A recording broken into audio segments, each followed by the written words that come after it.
Wednesday morning. I just wanted to go over Alcoholics Anonymous real quick.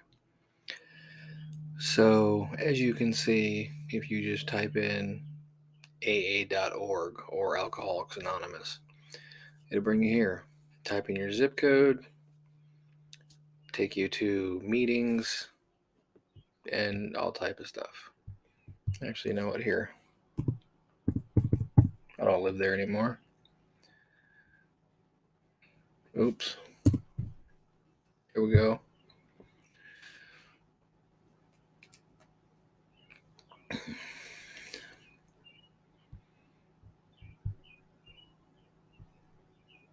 So, as you can see, it shows like the whole map of California now, the surrounding areas. Interesting, there's not that much in Southern California, really.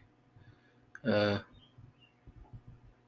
mostly in northern. But anyways, so it'll show you where all of your resources are available in person, so to say.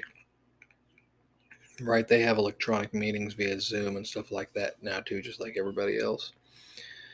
But yeah, you just type in a zip code, bam, takes you where you want to go. If you keep scrolling, it shows you the states, how many of them there are. It could be a good resource, I suppose. In my experience, not so much, because most of them are faith-based. And I'm not saying it's a bad thing. I think it's a good thing. But not everybody is faith-based. So if you go to a meeting, regardless on whether it's for AA, NA, Al-Anon, whatever, and everything's faith-based, and you're not a person of faith, chances are you're going to get less out of the meeting.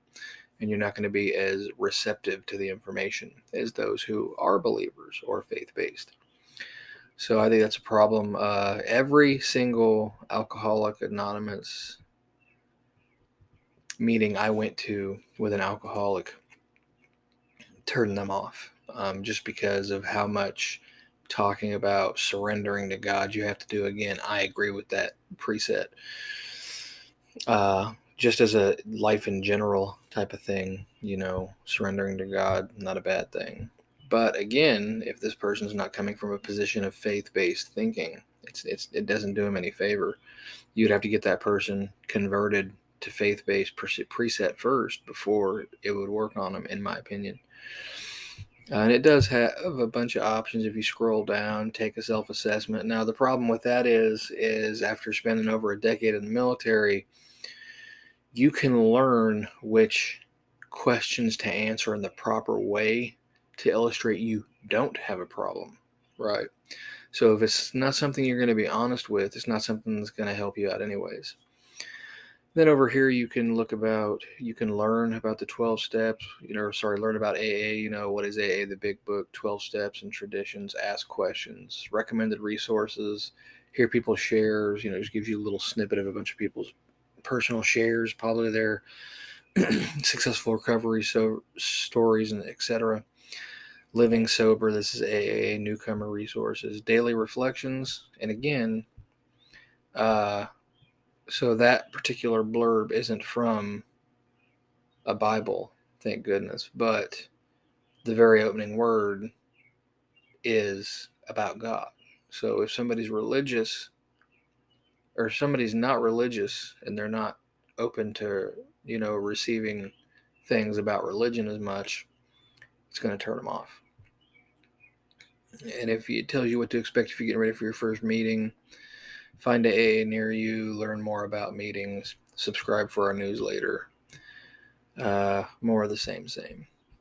So the problem I have with Alcoholics Anonymous is not that I have a problem with it being faith-based, but they should have, I don't know what the proper word is, like a sect or something that either teaches people about faith before dragging them through the mud, so to speak, or that assists them in recovery or getting into rehab or whatever the case may be, all the things that AA offers without the religious preset. One of the two, right? And they could do both if they really wanted to. I know it's not like it's crazy funded. It's not like a super rich organization. It's mostly based off of volunteers as far as the AA meetings I've been to. But if they really want to reach out to the most amount of people, that's something they should consider. Is converting people that are willing to convert to religion, or treating people as they are and not requiring them to convert to religion, which unfortunately has a much lower success rate. But so that's the issue. AA can be a really good resource. It really can.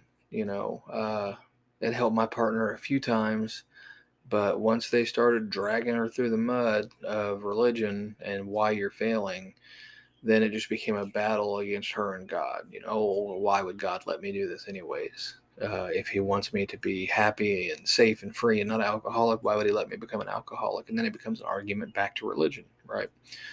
So that's my personal opinion. Again, if you need help, get help. Help is available. This link will be in the description. I'm also going to follow this up later today with a short-ish video on Al-Anon, which is the non-drinker or non-substance abusers version of AA. It's for people that live with an alcoholic, so to say, or you have a close friend, family, relative, loved one that is an alcoholic, and it just kind of is a bunch of people getting together telling their stories about such. So Alcoholics Anonymous can be a good source if you're willing to receive it. Get help. Everybody deserves it. Stay blessed, everyone.